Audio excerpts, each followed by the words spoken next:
तो इस कहानी की शुरुआत जेक के बच्चों से होती है, जो आसमान में उड़ते हुए अपने बीस्ट पर सवार होकर मस्ती करते और हंसते हुए दिखाई देते हैं। जब वो वापस जमीन पर उतरते हैं तो लुआक का भाई उसे बताता है कि अब जाने का वक्त आ गया है, पर अलग होने से ठीक पहले लुआक उससे पूछता है कि आखिर उसकी मौत कैसे हुई थी, और जवाब में उसका भाई सीधे और साफ शब्दों में बताता है कि उसे गोली मारी गई थी। दरअसल ये सब हकीकत नहीं बल्कि लुआक के दिमाग में बसी एक दर्दनाक याद थी। अपने बड़े भाई नित्याम की मौत से वो अंदर तक टूट चुका था। हालांकि लुआक कहता है कि उसे स्पाइडर के लिए वापस जाना पड़ा था, लेकिन अंदर ही अंदर वो मानता है कि इस हादसे के पीछे कहीं न कहीं उसके पिता की ही गलती थी। उसे इस बात का एहसास है कि उन्हें वहां होना ही नहीं चाहिए था और ऑर्डर्स न मानने की वजह से ही वो दुश्मन की पकड़ में आ गए थे। इस पुरानी याद से बाहर आते हुए लुआक कबूल करता है कि अपने भाई की मौत का जिम्मेदार वो खुद है और अब उसे पूरी जिंदगी इस पछतावे के साथ जीना होगा। इसी बीच कीरी स्पाइडर से बात करते हुए बताती है कि वो उससे जुड़ना चाहती है, लेकिन सीजर्स आने की वजह से वो ऐसा नहीं कर पाती।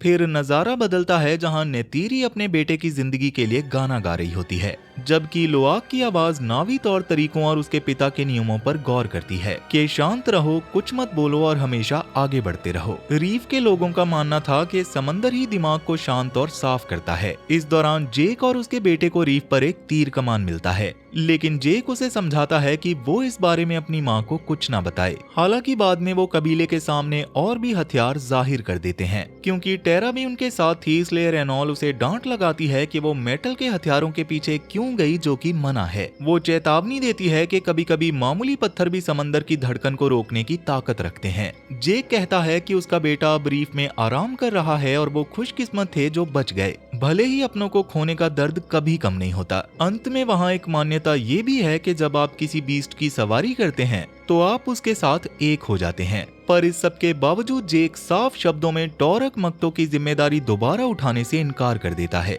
जिस वजह से बाकी लोग उससे काफी नाराज हो जाते हैं। इसी बीच कर्नल माइल्स और आरडीए बिना रुके नावी लोगों की तलाश जारी रखते हैं। हालांकि उन्हें कोई साफ सुराग नहीं मिलता और कुछ साथी हार मानने का सुझाव भी देते हैं, लेकिन माइल्स साफ कर देता है कि उसका बस एक ही मकसद है, एक खास टारगेट को खत्म करना, और वो काम पूरा होने तक वो रुकने वाला नहीं था। आखिरकार लुआक इस बात को कबूल करता है कि वो जिस भी चीज को हाथ लगाता है वो बिखर जाती है, भले ही उन्होंने इस बारे में कभी खुलकर बात नहीं की थी। वो वहाँ मौजूद था और जो कुछ भी हुआ उसका बोझ वो आज भी अपने सीने पर लिए हुए घूम रहा था। अब बाद में जेक नेतीरी से विश्वास और आस्था के बारे में बात करता है। वो कहता है कि हर कोई दावा करता है कि एवा मदद करेगी, लेकिन वो कड़वाहट के साथ याद दिलाता है कि जब उनके बेटे को सुरक्षा की जरूरत थी तब वो देवी वहाँ पर मौजूद नहीं थी। तब नेतीरी धीमी उदासी के साथ कहती है कि उसके पिता का तीर कमान टूट चुका है और इस जगह पर अब उसका कुछ भी नहीं बचा, ना जंगल, ना परिवार और ना ही उसका कबीला। अगर कुछ बचा है तो वो है उसका विश्वास, जिस पर जेक उसे याद दिलाता है कि वो अभी भी उसके पास है और वो उसे तहे दिल से चाहता है। अब इसके थोड़ी देर बाद बच्चे पायाकान से मिलने जाते हैं, क्योंकि उन्हें लगता है उस जीव को निकाल देना नाइंसाफी है।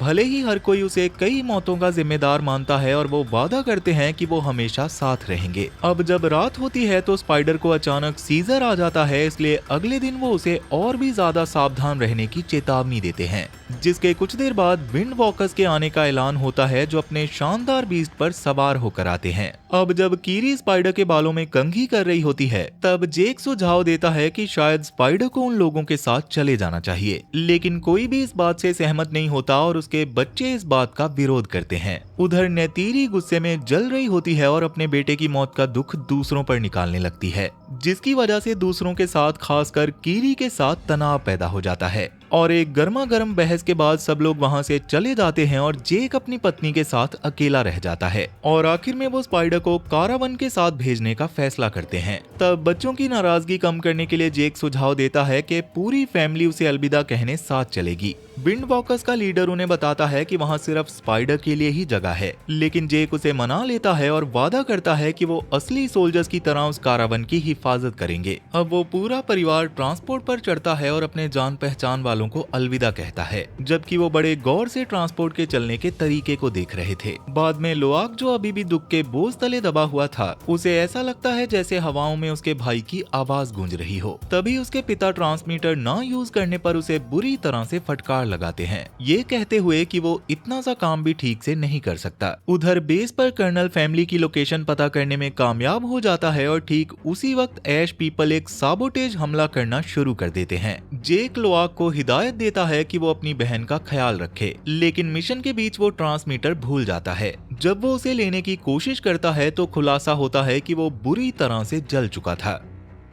इसी बीच स्पाइडर की जान खतरे में पड़ जाती है क्योंकि उसके गियर की बैटरी खत्म होने की कगार पर थी। लोआक अपने बीस्ट पर सवार होने का फैसला करता है और लड़ने के लिए नीचे उतर आता है। उसी समय ऐश क्लैन का एक दुश्मन स्पाइडर तक पहुंच जाता है और उसे मारने की कोशिश करता है। स्पाइडर बड़ी बहादुरी से मुकाबला करता है, लेकिन वो उसे पूरी तरह से रोक नहीं पाता और तभी ऐन मौके पर एक नावी आकर उसे सही सलामत भागने में मदद करता है। कहीं और जेक अपना संतुलन खो बैठता है और अपने माउंट से गिरकर एक रस्सी के सहारे हवा में लटक जाता है। नेतीरी का सामना ऐश क्लैन की लीडर वैंग से होता है, जहां दोनों के बीच एक भयानक लड़ाई छिड़ जाती है और वैंग उसे तीर से घायल करने में कामयाब हो जाती है। पर दर्द के बावजूद नेतीरी उस तीर को खींचकर निकाल देती है और हार मानने से इनकार करते हुए लड़ाई जारी रखती है।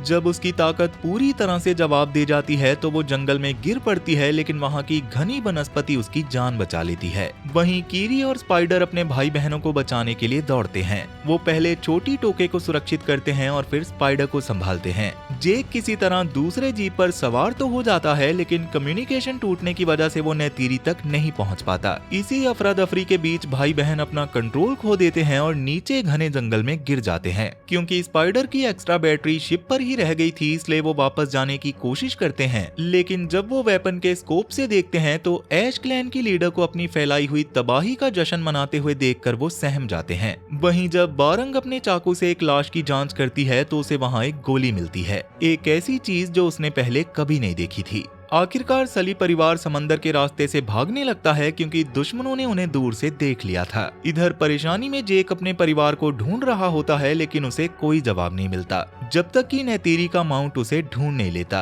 अब स्पाइडर के पास ना तो कोई बैकअप बचा था और ना ही पावर, इसलिए लोआक फैसला करता है कि वापस जाना ही सबसे सुरक्षित कदम होगा और वो पकड़े जाने के डर से एक लंबा रास्ता चुनता है। इसी बीच जेक को वो स्पेयर गियर मिल तो जाता है, लेकिन ठीक उसी वक्त कर्नल एक दूसरे सोल्जर के साथ वहां धमकता है और उससे बात करने की मांग करता है। तब जेक उन्हें समझाता है कि आखिर ऐश पीपल के हमले के दौरान आखिर क्या हुआ था। यहाँ ये भी खुलासा होता है कि स्पाइडर असल में कर्नल का ही बेटा है। जब कर्नल को पता चलता है कि जेक ने मास्क और स्पेयर बैटरी को ढूंढ लिया है और वो अपने बच्चे की जान को लेकर डरता है, तो वो जबरदस्ती जेक को अपने साथ वहां ले जाने के लिए मजबूर कर देता है। उधर बच्चों को एहसास होता है कि स्पाइडर की सांसें अब खत्म होने वाली हैं और वो मदद ढूंढने के लिए परेशानी में इधर उधर भागते हैं। हालांकि कीरी की नजर पास ही मौजूद एक जीप पर पड़ती है और अपनी तेजी से जागी हुई इंट्यूशन का पीछा करते हुए वो अपने भाई लोआक से, जो कि स्पाइडर को उठाए हुए था, उससे कहती है कि उसे ठोस जमीन पर जाकर लेटा दे। फिर कीरी उस आध्यात्मिक जीव को उठाती है और उसे स्पाइडर के मुंह में रख देती है। तब अपनी अंतरात्मा की आवाज सुनते हुए वो अपने भाई बहनों को बिल्कुल शांत रहने को कहती है। कीरी स्पाइडर को बचाने के लिए प्रकृति से जुड़ने लगती है और लोआक को उसका मास्क हटाने का इशारा करती है और धीरे धीरे वो कनेक्शन काम करने लगता है। लेकिन तभी कीरी को दौरे पड़ने लगते हैं, जिसकी वजह से लोआक को मजबूरन वो संपर्क तोड़ना पड़ता है। ऐसा लगता है कि स्पाइडर मर चुका है और सब लोग रोने लगते हैं, मगर कुछ ही पलों के बाद स्पाइडर में जान वापस आ जाती है। वो हिलने डुलने लगता है और बिना मास्क के ही खुद सांस लेने लगता है, जिससे स्पाइडर को बेइंतहा खुशी महसूस होती है। लेकिन उत्साह में आकर वो शोर मचा देता है, जिससे ऐश क्लैन चौकन्ना हो जाता है और आग वाले तीर लेकर वहां पहुंच जाता है और आखिरकार वो लोग पकड़े जाते हैं और उन्हें वो हथियार दिखाया जाता है। बारंग, जो कि उनकी लीडर है, वो स्पाइडर से सवाल करती है कि वो जिंदा कैसे है, जबकि यहाँ की हवा आसमान से आने वालों यानी कि इंसानों को मार देती है। मगर तब कीरी बीच में बोल पड़ती है कि उसे एवा ने बचाया है। तब बारंग स्पाइडर को धमकाती है और मांग करती है कि वो उसे बुलेट वेपन चलाना सिखाए, नहीं तो वो कीरी का सर काट देगी। जेक उसका सामना करने पहुंचता तो है, लेकिन ऐश क्लैन के लोग बड़ी ही आसानी से उसे गिरा देते हैं। ठीक उसी पल कर्नल हथियारों के साथ वहां पहुंचता है और उनमें से कई लोगों को ढेर कर देता है। तब बारंग उससे प्रभावित होकर उसे पकड़ लेती है और उसके साथ कनेक्ट करती है। हालांकि कर्नल इस कनेक्शन से बच निकलता है, पर बारंग शर्त रखती है कि वो उसे हथियार चलाना सिखाए और सोल्जर मान जाता है। अब अंत में बारंग अंधाधुंध गोलियां चलाती है और अपने कबीले के साथ पागलों की तरह जश्न मनाती है, जिसके बाद बारंग ऐलान करती है कि अब उन्हें उसकी कोई जरूरत नहीं रही और वो तुरंत बलि की तैयारियां शुरू करने का हुक्म दे देती है। पर जैसे ही ये रस्में शुरू की जाती हैं, कीरी धरती से दोबारा संपर्क साधती है और खामोशी से पौधों के जरिए कुछ ऐश क्लैन योद्धाओं पर हमला करवा देती है। और इस अफरा तफरी का फायदा उठाते हुए वो और उसका परिवार चाकुओं की मदद से खुद को कैद से आजाद कर लेते हैं।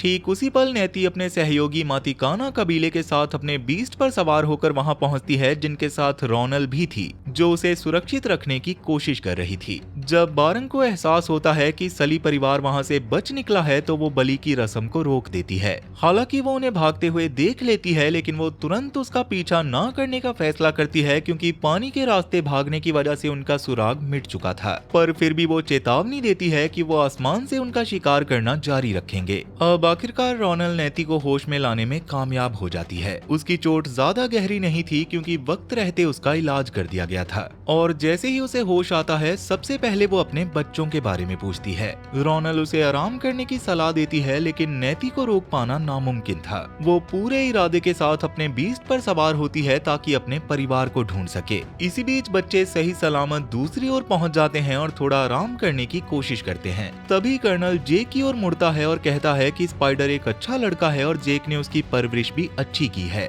लेकिन इससे उसके अपने मकसद पर कोई असर नहीं पड़ता। वो अब भी उसे हवाले करने का प्लान बनाए बैठा है, भले ही उसे ऐसा करने के लिए उसे मारना ही क्यों ना पड़े। जेक उसे समझाता है कि ये दुनिया वैसी नहीं है जैसा वो सोचता है। वो कहता है उसने इसे अपनी आंखों से देखा है और कर्नल को वहीं रुक जाना चाहिए, लेकिन कर्नल साफ कर देता है कि इन बातों का कोई मतलब नहीं है, क्योंकि वो भूला नहीं था कि वो किसकी तरफ है। मगर ये दुश्मन नहीं बल्कि रोनल के कबीले के सहयोगी निकलते हैं, जो उनकी मदद के लिए पहुंचे थे। हालांकि तब तक कर्नल और उसका साथी वहां से फरार हो चुके थे। तब सली परिवार फिर से एक हो जाता है और बाकी सब ये देखकर दंग रह जाते हैं कि स्पाइडर अब बिना किसी परेशानी के सांस ले रहा था। जिसके बाद दिखाया जाता है कि कर्नल और उसका साथी वापस आरडीए बेस पहुंच जाते हैं। इसी बीच अलाइड शिप पर सलीस को बताया जाता है कि स्पाइडर के अंदर मैकेलियम है, वही तत्व जिससे ये पूरा जंगल बना है। उसके सेलुलर लेवल पर ऐसे कई बदलाव हुए हैं जो उसे जिंदा रखे हुए हैं, लेकिन इसके साथ ही चेतावनी भी दी जाती है कि इसके साथ कोई भी छेड़खानी करना जानलेवा साबित हो सकता है। इसके बाद कीरी देवी ऐना से बात करने के लिए कनेक्ट करने की कोशिश करती है। वो ये समझना चाहती थी कि आखिर उसने स्पाइडर को कैसे बचाया और वो इतनी गहराई से कैसे जुड़ पाती है, लेकिन उसे वहाँ से कोई जवाब नहीं मिलता।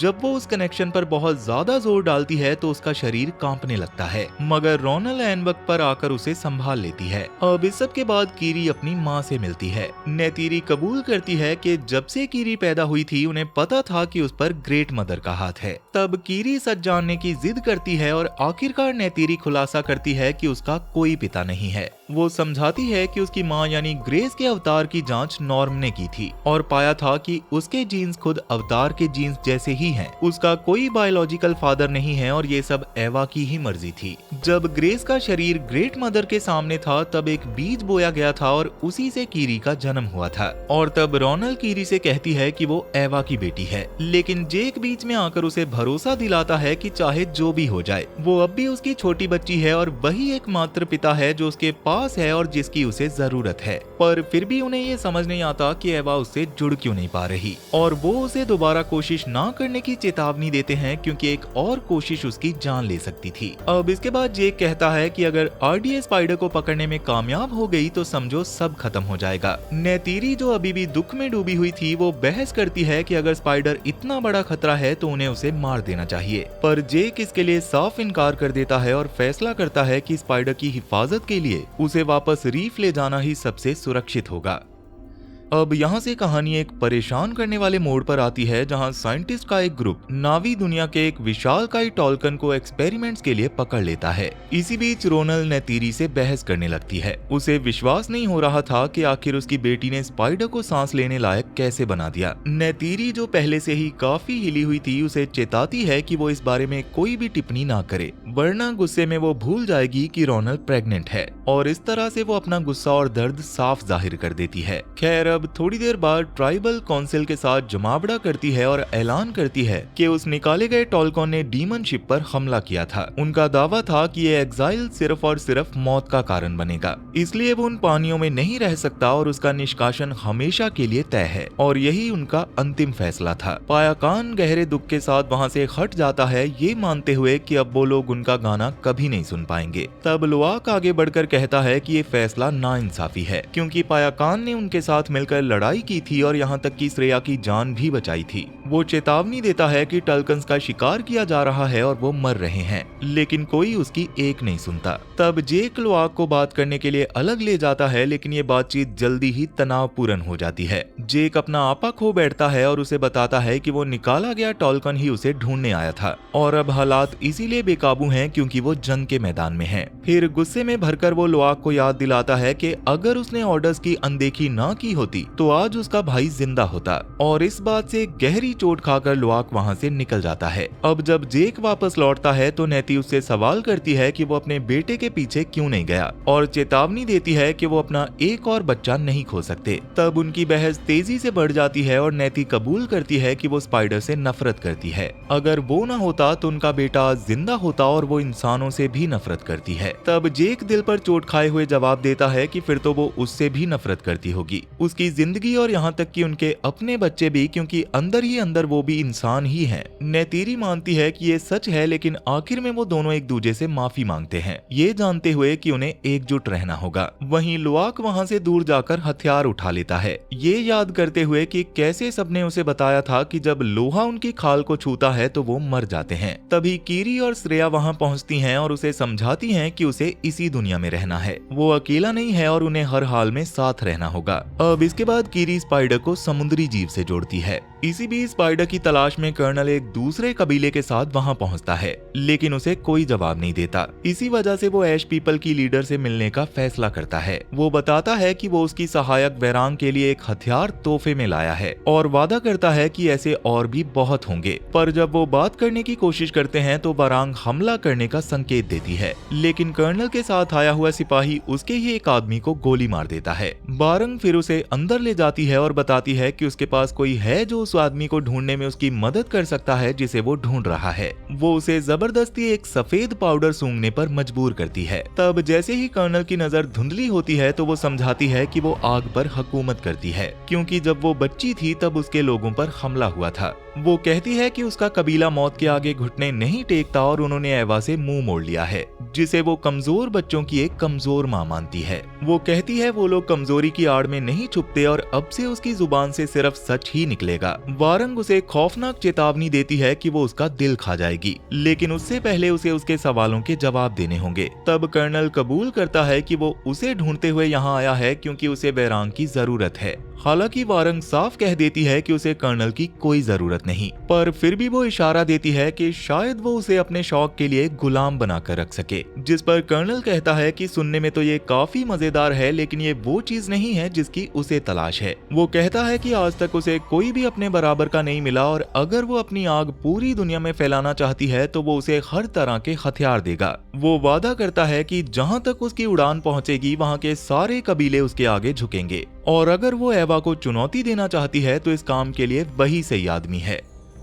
और इस तरह से हम देखते हैं कि कर्नल और वारंग हाथ मिला लेते हैं, जहां वो अपने साथ ऐसे हथियार और एडवांस टेक्नोलॉजी लाता है जो वारंग के पास पहले कभी नहीं थे। इसी बीच कीरी स्पाइडर से कहती है कि जब वो कभी दोबारा कनेक्ट करेगी तो वो उसका स्पिरिचुअल गाइड बन सकता है। ठीक उसी वक्त कम्युनियन ऑफ कैल्ब्स का ऐलान होता है, जहां 1 साल के छोटे टैल्कन एवा के साथ अपना पहला बंधन बनाने वाले थे। उधर श्रेया लुआक को बताती है कि उसके टाल्कन ने कहा है कि निकाला गया पायाकान गा रहा है और अपने जन्म देने वाले कबीले को पुकार रहा है। वो समझाती है कि टाल्कन का गाना पानी के नीचे बहुत दूर तक जाता है। ये सुनकर लुआक उसकी लोकेशन मांगता है और उसके पीछे जाने का फैसला कर लेता है। तब श्रेया और दूसरे नौजवान भी उसके पीछे हो लेते हैं क्योंकि वो खुद को जिम्मेदार मानती थी। जेक भी अपने बेटे के पीछे जाना चाहता था, लेकिन सहायक उसे मना कर देती है, ये कहकर कि योद्धाओं को नन्हे टॉल्कन के कम्युनियन के लिए रुकना होगा जो कुछ ही दिनों में होने वाला था। वो लोग जेक को न जाने के लिए मना लेते हैं, उसे याद दिलाते बताते हुए कि उसका बेटा बहादुर है। इसी दौरान कीरी स्पाइडर को किस करती है, लेकिन जब वो वापस लौट रहे होते हैं तभी ऐश पीपल उन पर हमला कर देते हैं और उन्हें भागने पर मजबूर होना पड़ता है। इस भागदौड़ में स्पाइडर पकड़ा जाता है और वो उसे अपने साथ ले जाते हैं। तब कीरी खबर देने के लिए तेजी से वापस भागती है, लेकिन वो पहुंचने में देर कर देती है क्योंकि कर्नल और बारंग वहां पहले से ही पहुंच चुके थे। सलीस जा चुके थे, लेकिन नेतीरी अपने पति को पीछे छोड़ने से इनकार कर देती है और उसके साथ लड़ने का पक्का इरादा कर लेती है। और आग के हमले के बाद जेक उनका सामना करने के लिए बाहर निकलता है। कर्नल जेक और नेतीरी दोनों को ले जाना चाहता था, लेकिन जेक साफ इनकार कर देता है। वो अपना हाथ हवा में उठाता है और चेतावनी देता है कि अगर उसने अपना हाथ नीचे किया तो सब मारे जाएंगे। इसलिए कर्नल को उसकी ये शर्त माननी पड़ती है कि वो सिर्फ जेक को ही लेकर जाएगा। कर्नल सौदा मंजूर कर लेता है और अंत में वो सिर्फ जेक को ही अपने साथ ले जाते हैं। जिसके बाद कर्नल ऐश पीपल को वापस बेस की ओर ले जाता है, जहां स्पाइडर देख लेता है कि जेक को भी कैदी बना लिया गया है। वहां पहुंचकर कर्नल खुद को जनरल के सामने पेश करता है और रिपोर्ट देता है कि मिशन पूरा हो गया है। तब जनरल इस कामयाबी को मानती तो है, लेकिन वो साफ कर देती है कि वो ऐश पीपल जैसे दुश्मनों को बर्दाश्त नहीं करेगी और उन्हें वहां से चले जाने का हुक्म देती है, क्योंकि उनकी मौजूदगी वहां अलाउड नहीं थी। फिर भी मेन बात ये थी कि काम पूरा हो चुका था और हर कोई जेक के पकड़े जाने का जश्न मनाता है। इसी बीच स्पाइडर को साइंटिस्ट के एक्सपेरिमेंट का शिकार बनना पड़ता है। वहीं लोआक पायाकान को ढूंढने में नाकाम रहता है, लेकिन श्रेया और बाकी लोग उसे ढूंढ निकालते हैं। तभी लोआक को एहसास होता है कि कुछ खतरनाक जीव उनका पीछा कर रहे हैं और वो भागने पर मजबूर हो जाते हैं। जब उन पर हमला होता है तो वो एक दूसरे की मदद करते हुए बड़ी मुश्किल से अपनी जान बचा पाते हैं। तब श्रेया जोर देकर कहती है कि पायाकान आसपास ही है। वहीं साइंटिस्ट इस नतीजे पर पहुंचते हैं कि स्पाइडर एक दुर्लभ अजूबा बन चुका है। मैकेलियम उसके भीतर जिंदा है और उसने स्पाइडर को पूरी तरह से बदल दिया है, लेकिन अब वो ये जानना चाहते हैं कि क्या इसे डुप्लीकेट किया जा सकता है। उसी वक्त कर्नल स्पाइडर से मुखातिब होता है और उसे बताता है कि वो उसका ही बेटा है, लेकिन स्पाइडर जवाब देता है कि उसका पिता मर चुका है। कर्नल कहता है कि उसे उस पर गर्व है, एक बार उसकी जान बचाने के लिए शुक्रिया अदा करता है और बताता है कि वो काफी हद तक अपनी माँ जैसा दिखता है।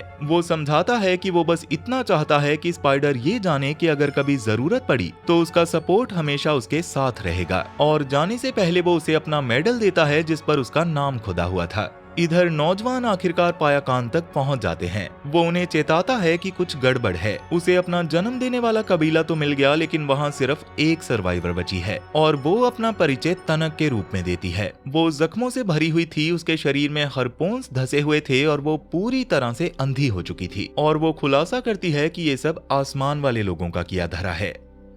इसी दौरान जहाज पर ये पता चलता है कि ग्रहण के दौरान जब टाल्कन एक जगह इकट्ठे होंगे तब उनका नरसंहार करने और उन्हें पूरी तरह से खत्म करने का प्लान बनाया गया है। लैन, जो कि एक मरीन बायोलॉजिस्ट है, समझाता है कि इन जीवों के पास शानदार दिमाग है, इनके नाम होते हैं, ये आपस में बात करते हैं और इनका रवैया भी हैरान करने वाला होता है। लेकिन उसे चुप करा दिया जाता है क्योंकि मिशन का मकसद उन्हें खत्म करना और अपना इनाम पाना था। ठीक उसी पल कर्नल जेक से मिलने जाता है और उसे बताता है कि उसका वक्त अब पूरा हो चुका है। अगले दिन फायरिंग स्क्वाड के जरिए उसे सजाए मौत दी जाएगी और ये एक बड़ा तमाशा होने वाला है, जिस पर जेक जवाब देता है कि वो तो अरसा पहले ही मर चुका है और उस शरीर के अंदर जो भी है वो बस एक मरे हुए आदमी की यादें हैं। वो कहता है कि बाहर ऐसी कई नायाब चीजें हैं जो ये प्लेनेट ऑफर करता है। बाहर आते ही वो उसे जमीन पर फेंक देता है क्योंकि वो अब उसके लिए बेमायने था। एक तरफ जेक की सजाए मौत शुरू होने वाली थी कि स्पाइडर भीड़ में घुल जाता है इस पक्के इरादे के साथ कि वो उसे बचा लेगा। वहीं नतीरी और वेरांग भी आमने सामने आ जाते हैं।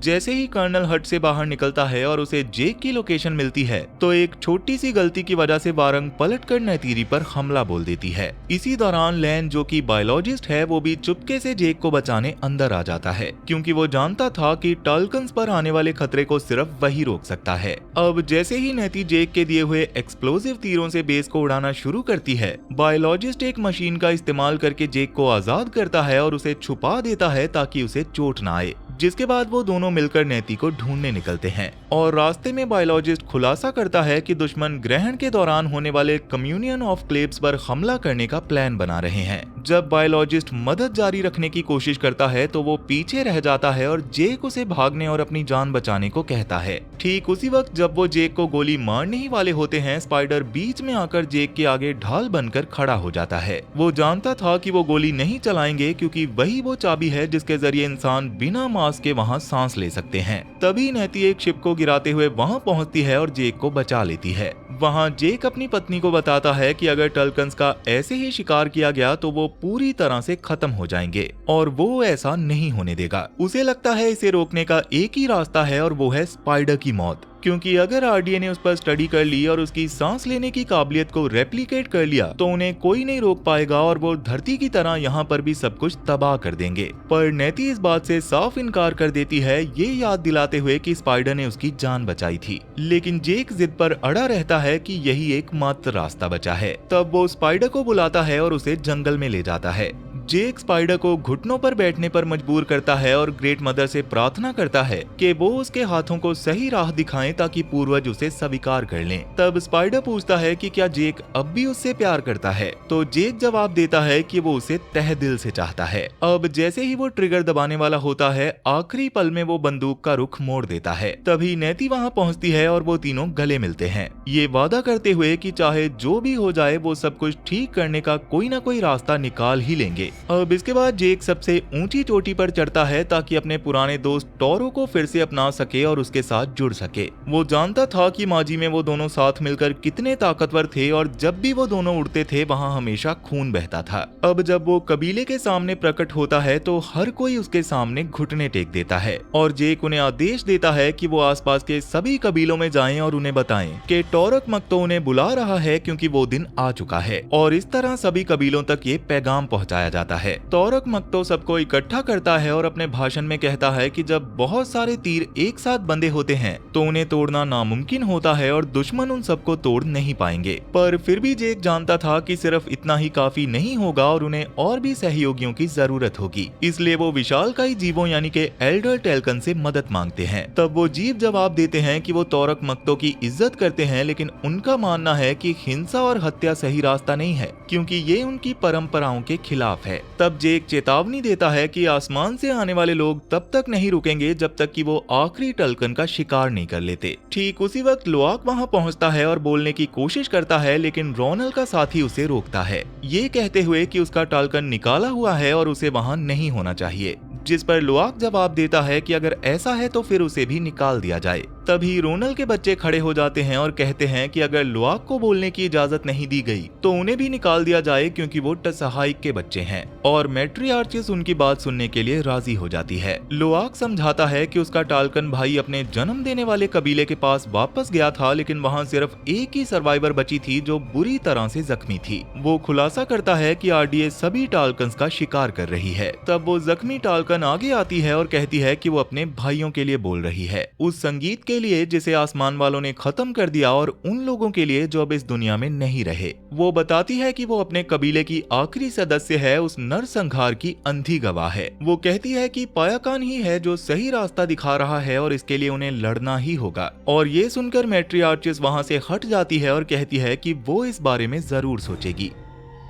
इसी बीच जनरल कर्नल को बताती है कि अब उसे किसी भी मीटिंग में हिस्सा लेने की इजाजत नहीं है। वो यूनिफॉर्म के लिए एक धब्बा है और उसे ऑफिशियली कैद किया जाता है, जो कि एक अटल फैसला है। उसी समय कीरी प्रार्थना करने के लिए रोनल के पास जाती है। तब रोनल उससे पूछती है कि वो अपने कबीले के साथ यहाँ पर क्यों आई थी। वो इशारा करती है कि शायद वो किसी खास पल के लिए यहाँ आई थी और वो कहती है कि सिर्फ एक चुना हुआ शख्स ही वॉरियर मदर को पुकार सकता है। ठीक तभी रोनल को लेबर पेन शुरू हो जाता है और वो कीरी से कहती है कि अगर वो कुछ कर सकती है तो उसे बिना हिचकिचाए वो करना चाहिए। उधर नेती लुआक से कहती है कि अगर वो और उसके पिता वापस ना लौटें तो उसे स्पाइडर और अपने भाई बहनों को लेकर जितना दूर और जितना जल्दी हो सके भाग जाना होगा। जिसके कुछ ही देर बाद इंसान टाल्कन्स का शिकार करने के लिए नावी इलाके में पहुंच जाते हैं। उन्हें हमले का आदेश दिया जाता है, लेकिन जैसे ही वो आगे बढ़ते हैं तो उन्हें एहसास होता है कि वहाँ ना तो एल्डर्स हैं और ना ही मदर्स, जिसे देखकर वो हिचकिचाते हैं और वहीं रुक जाते हैं। ठीक उसी पल पायाकान एक जोर की दहाड़ मारता है और मैट्रिया सबसे पहले जंग के मैदान में कूद पड़ती है। ये साफ हो जाता है कि उसने अपनी प्रजाति को बचाने के लिए लड़ने का रास्ता चुन लिया था। नावी लोग भी इस लड़ाई में शामिल हो जाते हैं, जिनमें रोनल भी थी जो गर्भवती होने के बावजूद मैदान में उतर आई थी, और वो हमला करने आए तमाम इंसानों को ढेर करने में कामयाब हो जाते हैं। लेकिन तभी ऐश पीपल वहां पहुंचकर लड़ाई में हिस्सा लेने लगते हैं, जिससे जंग का रुख पलट जाता है। कीरी अपने साथियों को एक एक करते गिरता हुआ बर्दाश्त नहीं कर पाती और उसे एहसास होता है कि उसे ग्रेट मदर को बुलाना ही होगा और इसके लिए वो पानी में छलांग लगा देती है। कीरी ग्रेट मदर से कांटेक्ट करने लगती है और उन्हें मदद के लिए पुकारती है क्योंकि अब वही उनकी आखिरी उम्मीद थी। स्पाइडर भी उसके साथ जुड़ जाता है और वो दोनों मिलकर उन्हें आवाहन करते हैं। इस जंग के बीच छोटी टुक भी उनमें शामिल हो जाती है और तीनों मिलकर माँ को पुकारने लगते हैं, जबकि सतह पर लड़ाई जारी थी। ठीक जैसे ही वो ग्रेट मदर तक पहुंचने में कामयाब होते हैं, पास ही गोलियां चलना शुरू हो जाती हैं और वो संपर्क अचानक टूट जाता है। लड़ाई में वापस देखा जाए तो ये साफ था कि वो हार रहे थे। वैंग नेती के माउंट के पंख जला देती है और एक ह्यूमन मशीन रोनल को घायल करने में कामयाब हो जाती है। अब वो जेक के पीछे पड़ जाते हैं और उसे भी गिराने में सफल हो जाते हैं। वहीं बच्चे पानी से बाहर निकल आते हैं, लेकिन कीरी अभी भी गहराई में ही रहती है। जेक नेती से कहता है कि वो सुरक्षित जगह पर जाए और हमला न करे, और नतीरी दौड़कर रोनल की मदद करने जाती है। वो जानती थी कि रोनल मर रही है, लेकिन रोनल बिना बच्चे को जन्म दिए जाने से इनकार कर देती है। इसलिए वो जोर लगाना शुरू करती है, जबकि स्पाइडर कीरी को ढूंढ लेता है जो एवा के भेजे हुए एक जीव के साथ कनेक्ट कर रही थी। तब रोनल अपनी बच्ची को जन्म देती है और उसका नाम प्रिल रखती है, जिसके बाद वो दम तोड़ देती है और नतीरी वादा करती है कि वो उसका ख्याल रखेगी। इसी बीच लोआक अपने घायल पिता तक पहुंचता है और जेक उसे बताता है कि उसने जरूरत से ज्यादा किया है और उसे उस पर गर्व है, क्योंकि उसने टाल्कन्स को लड़ने के लिए तैयार किया था। अब इसके बाद हम देखते हैं कि कर्नल ने छोटी टुक को अगवा कर लिया था, जिसके बाद कर्नल और बैंग नेतीरी को ढूंढ निकालते हैं और उसे बच्ची समेत अपने साथ ले जाते हैं। ठीक उसी वक्त इंसान टाल्कन्स को घेर लेते हैं और जैसे ही वो उन सबको खत्म करने वाले होते हैं, कीरी कनेक्ट कर लेती है और माँ एवा प्रकट होती है। तब गहराइयों से अनगिनत जीव उठ खड़े होते हैं और कीरी का हुक्म मानते हुए दुश्मनों को जड़ से मिटाने के लिए आगे बढ़ते हैं। तभी जेक का तौरुक जाग उठता है और अपने साथियों को पुकारता है, जो तुरंत वहां आकर ऐश क्लैन के सवारों पर टूट पड़ते हैं, जिसके बाद हर कोई इस लड़ाई में कूद पड़ता है और आखिरकार जंग का रुख पलटने लगता है। तब जनरल शिप से भागने की कोशिश करता है, लेकिन उसे बताया जाता है कि उसके थ्रस्टर्स अब काम नहीं कर रहे। वहीं हम एक साइंटिस्ट को देखते हैं जो कभी टल्कन्स का शिकार किया करता था। वहीं जिसने पायाकान के क्लैन के टल्कन को अंधा किया था, वो अब खुद समंदर की गहराइयों में खिंचा चला जा रहा था। तब हालात बिगड़ते देख जनरल और बचे खुचे लोग अपनी जान बचाने के लिए छिप छोड़ने का फैसला करते हैं। इसी बीच कर्नल और वारंग नेतीरी और बच्चों को अपने कब्जे में रखते हैं। वो इंटरकॉम के जरिए जेक से संपर्क करते हैं और मांग करते हैं कि वो स्पाइडर को उनके हवाले कर दे, और साथ ही चेतावनी देते हैं कि उसकी पत्नी उनके साथ है। स्पाइडर, जो कि कीरी के साथ खड़ा था, इंटरकॉम पर कर्नल से बात करता है और कहता है कि वो आसपास ही है। वो शर्त रखता है कि नेतीरी को जाने दो और बदले में उसे ले लो, और कर्नल इस पर राजी हो जाता है, ये दावा करते हुए कि अब सब सुलझ गया है और अब सब घर वापस जाएंगे। ठीक उसी पल जेक अपने बेटे के साथ शिप पर पहुंचता है। वो लोआक को हिदायत देता है कि वो अपने पीछे ध्यान रखे और सिर्फ उन पर वार करे जिनसे वो प्यार नहीं करता। तब जेक रास्ता बनाते हुए ऐश क्लैन के लोगों को ढेर करता है और जनरल की ओर बढ़ता है, जबकि लोआक बाकियों को संभालता है। वारंग अब आखिरी बची हुई थी जो नेतीरी का पीछा कर रही थी, लेकिन कीरी अपनी माँ को बचाने आ जाती है। वो वारंग के साथ कनेक्ट करती है और साबित करती है कि वो ज्यादा ताकतवर है, और वारंग इससे डरकर वहां से भाग खड़ी होती है और इस तरह कीरी अपनी माँ को बचा लेती है। उधर कर्नल स्पाइडर को पकड़ लेता है, लेकिन जेक उनके पीछे लग जाता है। जेक स्पाइडर को वापस पाने में कामयाब तो हो जाता है, लेकिन वो मैग्नेटिक फील्ड के बेहद करीब पहुंचकर गिर जाते हैं। तब कर्नल जेक को मारने के लिए आगे बढ़ता है, पर स्पाइडर उसे रोकता है और तीर कमान से उसके हाथ पर वार करता है, और यहाँ से शुरू होती है आखिरी लड़ाई। स्पाइडर जेक के साथ खड़ा रहता है, जबकि वो और कर्नल मैग्नेटिक फील्ड के पास भयानक लड़ाई लड़ रहे थे। तब स्पाइडर कमान में तीर लोड करके उनके पीछे जाता है, लेकिन उसका पैर फिसल जाता है, और ठीक जब वो मरने वाला होता है, कर्नल वापस आकर उसे पकड़ लेता है, ये दिखाते हुए कि उसे अब भी स्पाइडर की फिक्र है। लेकिन ऐसा करने से कर्नल खुद भी लटक जाता है और मजबूरन जेक को उन दोनों को बचाना पड़ता है, और वो तीनों किसी तरह मैग्नेटिक फील्ड से दूर हटने में कामयाब हो जाते हैं। तभी नेतीरी और बच्चे वहां पहुंचते हैं और कर्नल पर हमला करने के लिए तैयार हो जाते हैं, लेकिन जेक उन्हें रोक देता है, और अंत में कर्नल खुद को उस मैग्नेटिक फील्ड के हवाले कर देता है। अब इसके बाद सब लोग एक साथ आते हैं और गले मिलते हैं, एक सच्चे परिवार की तरह एकजुट होकर, जो ये साबित करता है कि रोशनी हमेशा लौट आती है। सभी कबीले ग्रेट मदर एवा के साथ जुड़ते हैं, जो अपने सभी बच्चों को अपने दिल में रखती है और उन्हें बांध कर रखती है, जबकि जिंदगी दुनिया की सांस की तरह बहती रहती है। हम ये भी देखते हैं कि पायाकान को आखिरकार उसके कबीले ने अपनाते हुए स्वीकार कर लिया था। आध्यात्मिक दुनिया में जिंदा और मुर्दा फिर से मिलते हैं और ये बंधन पूर्वजों की ताकत से होकर गुजरता है, क्योंकि ग्रेट मदर का पेड़ पूरी दुनिया के हर कबीले को जोड़ता है। इस तरह नावी उन लोगों से फिर मिलते हैं जो शांति से सो चुके हैं। कीरी आखिरकार अपनी माँ से मिलती है और उन्हें स्पाइडर से मिलवाती है, जिसे कबीले के एक हिस्से के रूप में अपना लिया जाता है। सली परिवार एक बार फिर से हर मुश्किल से लड़कर एक हो जाता है, जहाँ कीरी ने अपनी आध्यात्मिक शक्तियों से ये दिखा दिया था कि एवा का आशीर्वाद हमेशा उसके साथ है। स्पाइडर को भी कबीले का हिस्सा मान लिया जाता है और पूरी दुनिया ग्रेट मदर के बंधन में बंधकर एक नई शांति की शुरुआत करती है। लेकिन जहाँ एक तरफ पेंडोरा पर प्रकृति और जीव एक दूसरे की जान बचा रहे हैं,